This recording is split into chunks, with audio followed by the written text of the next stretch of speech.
Well, hello everybody. Dave from Erie Arachnids here. This is going to be kind of it's not a controversial topic whatsoever, but it may make a couple people upset. I hope it doesn't. I hope everybody understands what I'm trying to get at by what I explain here. So,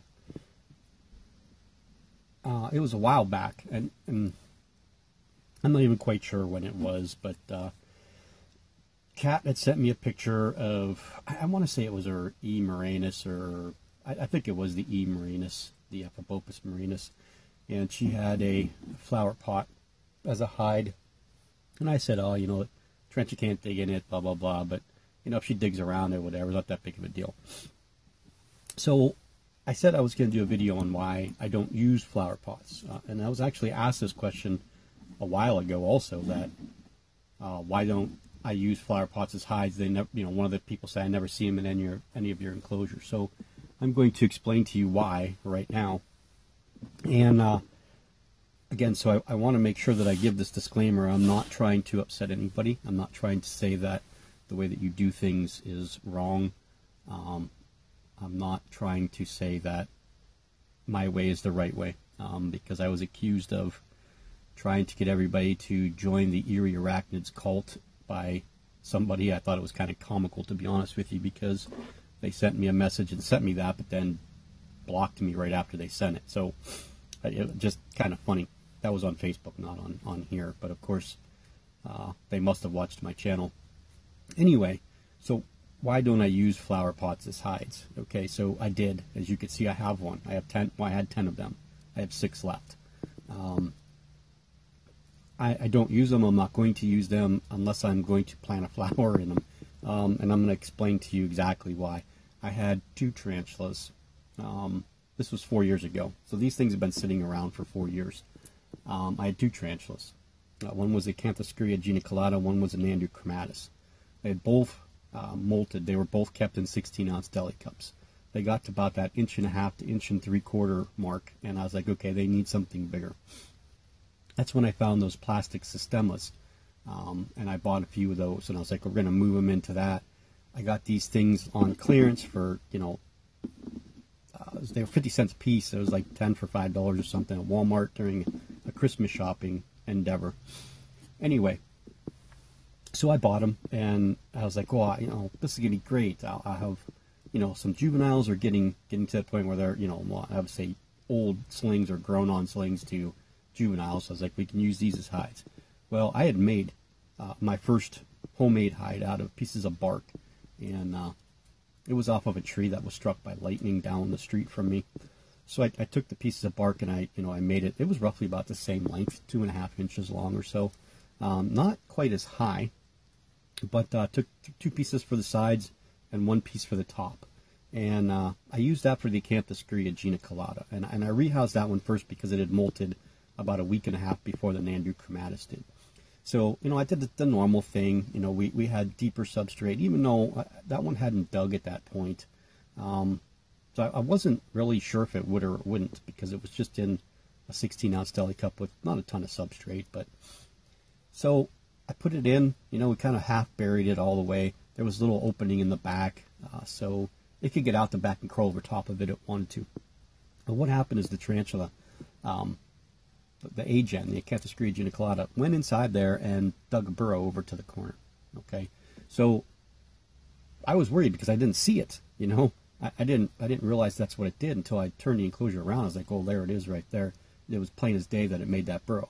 And it would sit in there, and then it would come out when it wanted to eat, and it would sit right at the edge of the burrow, which a lot of tarantulas that burrow do that.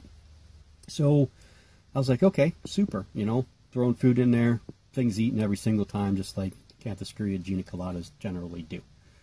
Well, my Nandu chromatus hardened up. I was like, I want to use this pot. I did the same thing. I half buried it, put it in there.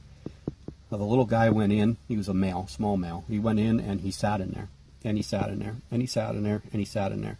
And he went from a very, very food aggressive tarantula to a non-food aggressive tarantula, to the point where it ate in a 16-ounce deli cup before I moved it into here, and did not eat for 6 weeks while it was in this enclosure with this hide. I didn't put two and two together. Okay, I asked a couple people, and they're like, oh, there was maybe an issue with the molt. But by the way, you remember my lovely background picture here by my good friend Shanti from now the House of Super Tarantula. Anyway, the little guy wouldn't eat, and the little guy wouldn't come out. Period. So, what do you do when you're a newer keeper? I don't say I was a new keeper, because like I said, I had a tarantula for 10 years, but that didn't really give me experience to the point where, I knew what I know now, of course. And so you see your animal eat. That's the whole point of not saying the whole point of getting them, but is one of the biggest drawing factors of getting tarantulas is to watch them eat. So what do you do while you're in here? You're constantly doing this. You throw a cricket in there, cricket's not going in. What do you do? Ooh, we're going to push it in there. We're going to push it in there. We're going to push it in there. It didn't eat. Wait for that night. Take the cricket out. Wait a couple days. Do the whole process all over again. And I was constantly doing this. So after a little while, comparing the two, with my Nandu chromatus and my Canthoscurria geniculata, I couldn't figure out what was going on. So what I deduced is this. That it was pretty simple when I really sat down and thought about it. That why do tarantulas burrow, first of all? And what is the purpose of a tarantula's life? What do they go through? What is their main objective is to what? Survive, eat, grow, and mate. Okay, that's the things that they do. They eat, or they survive by digging themselves a burrow, staying away from outside predation, to escape from hot, cold, humidity, or needs more humidity, dryness. Those are really the reasons that tarantulas burrow. It's not because they just want to dig themselves a home. They're digging themselves protection. And with protection, they have stuff all the way around them. But they are doing it the way that they want to do it. The depth that they want to do it at, the angle that they want to do it at, the width that they want to do it at. And the opening to their burrow is what they want it to be. Okay? So I started thinking about that, and I realized, okay, my A-gen is really still eating good, but I can't get my Nandu chromatus to do anything.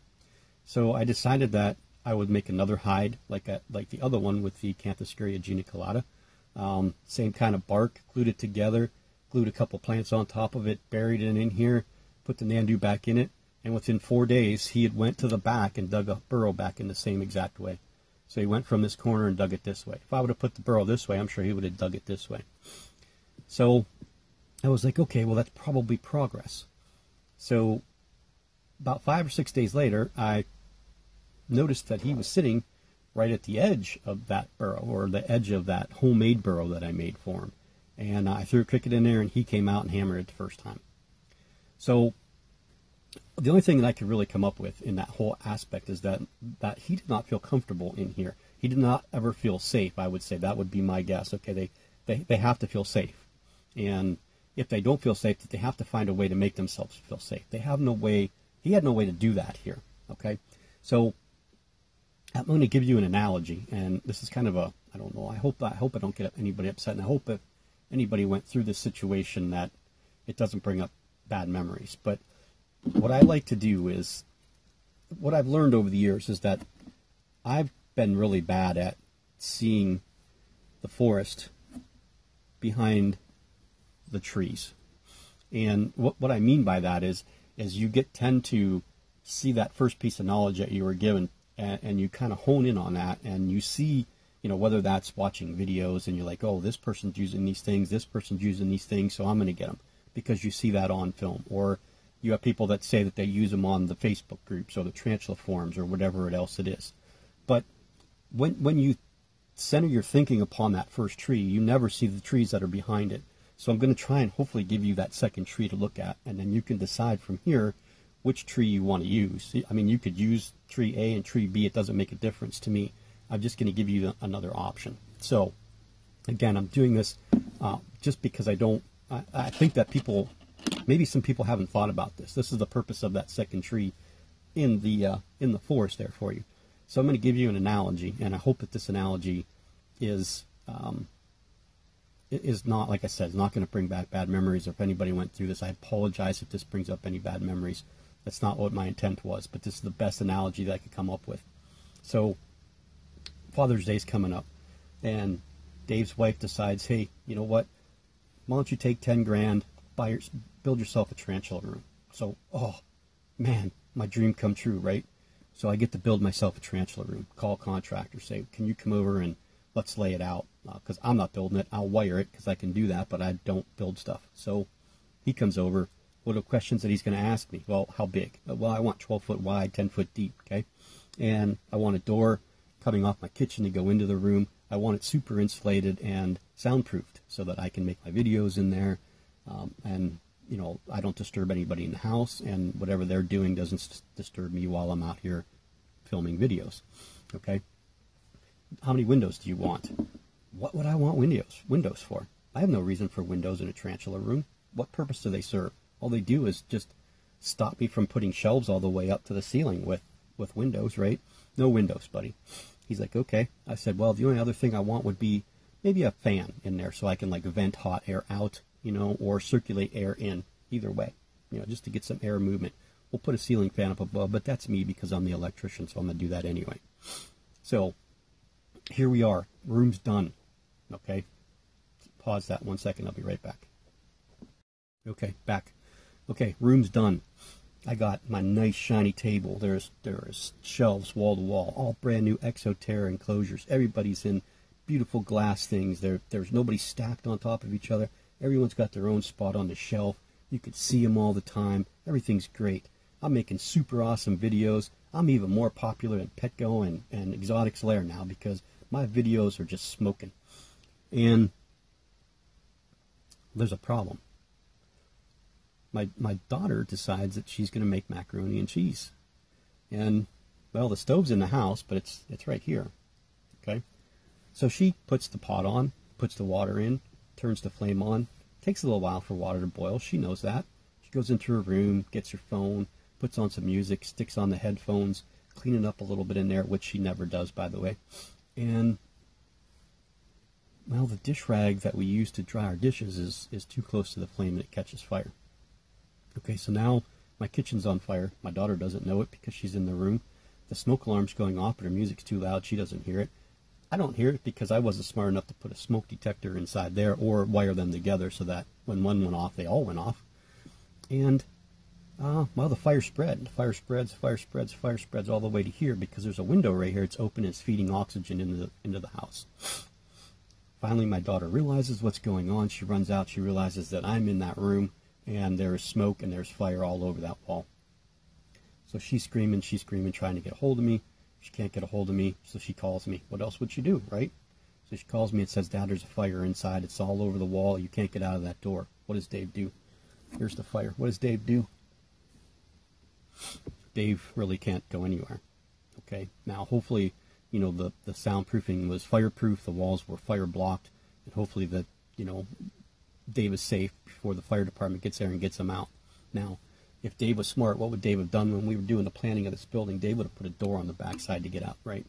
And my shed's right there, so why wouldn't I have put a back door? I can walk right out, put stuff out in the shed to store with. I didn't do that. So let's go back to the planning phase again. Now we put the door there. Okay, I have to give up a little bit of shelf or wall space for shelving, but hey, you know what? That's okay. I have a means to get to my shed and, you know, I could store all my dirt, whatever I want to do out there. So the same scenario happens. We have a fire. What does Dave do now? Dave walks out the back door. The fire is not going to get me because I can get out of the house. I come to the front. My daughter's out. The rest of my family's gone. Dog's out. Cat's out. We're good. If this is not burning, we're going to go in and get as many spiders out as we possibly can because that's what we're going to do.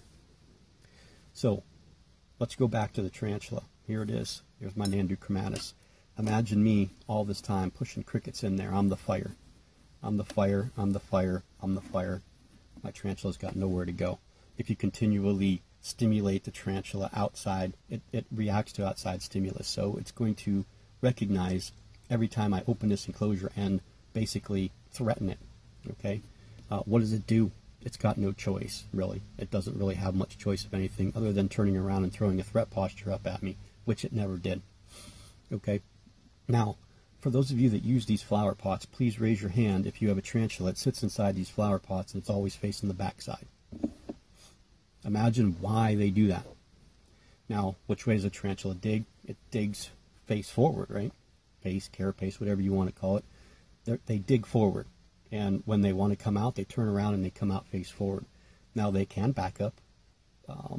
They generally don't, though. It's easier for them to turn around and they go forward. Why do they go forward or face forward? Because their fangs are their first line of defense.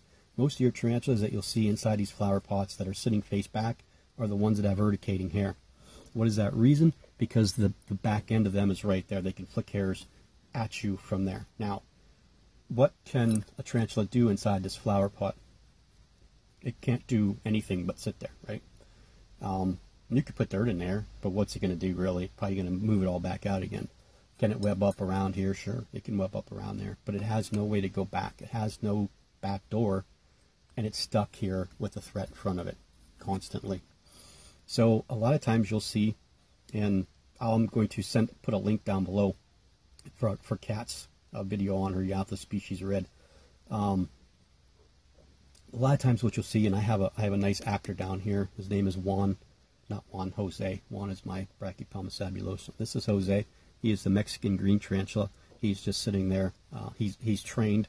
He knows what he's supposed to do, which is just sit there. So what happens with these flower pots a lot of time is if you have a species that wants to burrow, what they generally like to do is they will burrow down here. Okay, so they will open up here. You can see Juan, or Jose. I don't know why I want to keep calling you Juan, and Jose, oh, you're out of focus. Jose burrowed underneath it. Now, why did he do that? Why did we burrow down there? Because he can do what he wants to do now. If he wants to go straight back, he can. If he wants to go this way, he can. He does not have that opportunity when we stick him in the flower pot. That's kind of all he's got. Okay, so he's got to huddle up. You know, are they insecure? That's my theory, okay? And again, this is not factual based. This is an experience based and opinion based reference, I guess. So again, please, for those of you that use these flower pots, please, please, please do not think that I'm picking on you or I'm telling you that you're doing things wrong, because a lot of people use them. I mean, tons and tons and tons of people. Not just these, but some people use coffee mugs or glasses or solo cups or other things of that nature. And my advice for you is, if you want to use these, get a Dremel drill and cut them in half. I tried using a chisel to bust it in half when I realized what was going on. You know, so if you cut them in half and then you bust out this back end here, they have now a basic top hide for them that can be pushed down into the dirt. They could dig down farther, or they can go out the backside if they want to. So it's just, again, something else to think of, and it's just another tree in the forest, or another something that you may not have thought of. Again, especially for people that have just started doing this and are using these, because you know we use them. Well, not we, because I'm not going to include myself. I don't use them, but people use them for purposes. One, they're cheap. Two, they can be somewhat attractive in there. I mean, they're not ugly, you know. I mean, you could put some moss on top of it, or make it however you want to do, or just leave it like it is, or just bury it inside the dirt. But again, they have no means to do anything that they want in them, so it's just not something that I would advise using, and something that you could possibly think of. You know, if you use the plastic ones, you can cut them in half with a razor blade or scissors, or you know, wire cutters or something similar like that, tin snips or something like that, where you can cut them in half and then cut that back end out of them. Make it just an arch. Now you go back to, I use a lot of, well, there's not a lot of them. I think there's only a couple of them now that have them. The half coconut hides. It's kind of the same aspect, because there's no back, but there is no bottom. So if the tarantula goes in there and wants to dig down below it and underneath it, it has that opportunity, where the tarantula has no opportunity to do anything except for sit in there. So, yeah, tell me what you think down below. And I'm sure there are people that are going to say the same thing. Yeah, that's why I don't use them. And there's going to be people that say, I never thought of that. And there's probably going to be people that say, you know what, screw you, Dave, I don't really care. And that's all. All of those are fine. I'm not telling you to get rid of them. I'm not telling you that using them makes you a bad keeper. That's far from what I was trying to say with this video. It's just giving everybody a different idea on what we can and can't do with some of these things, and start thinking sometimes outside of the box. And I mean, there's another topic that I want to go over with people, and we'll do that in the near future, and that's on Avicularia species and the use of cork bark hides rounds. Do they really need them, or don't they? So look forward to that coming up soon. Again, we'll throw this into the In the Burrow series, so this will be episode 4. Yeah, so I hope you guys enjoyed, and I hope I didn't make anybody mad. If I did, I apologize. That was not my intent whatsoever. Have a great day. Don't forget to hit that bell icon for those of you that are subscribed. If you're not, click the button down below and hit that subscribe. Like or dislike. I may get some dislikes on this video. I don't know. I don't generally get dislikes on my videos, so I'm not sure. Maybe there's some people that are going to be like, oh, there he goes, because I have been called some pretty wicked names over the weekend. Elitist, cult leader, pompous ass. There's been a few things that I've been called, and it's kind of funny because I was actually very, very kind and very forthcoming with knowledge and information. I was not rude in any means on one of the posts, but that's a whole another ball game. So yeah, I have some other stuff that we'll go over. Got 3 more of those tall enclosures from my brother today. I took him his Davus penniloris and some roaches for his chameleon. We're going to try and do a Pueblan milk snake feeding video over at his house, and then we'll try feeding the his crested gecko and his chameleon. And he's got a handful of tarantulas now, so we'll probably try to do some kind of feeding thing over there. He's going to be having an unboxing, so he's unboxed the snakes before, but he's never unpacked a tarantula before, so I may have to go over there and help him. I think I'm going to pick it up for him, and then maybe we'll just go over to his place and we'll do an unboxing and unveiling of what he got, and go from there. So look forward to some new stuff coming up, and again, we'll get back into the tour video. I have to get my Haitian brown bird eater to decide it wants to come back out again, so I can film Haiti and then hit my Apolopus species Columbia large up for the Columbia video. I already had a chat with that spider, and he or she's on board, so we should be good to go with her. So thanks again for watching, and have a great day.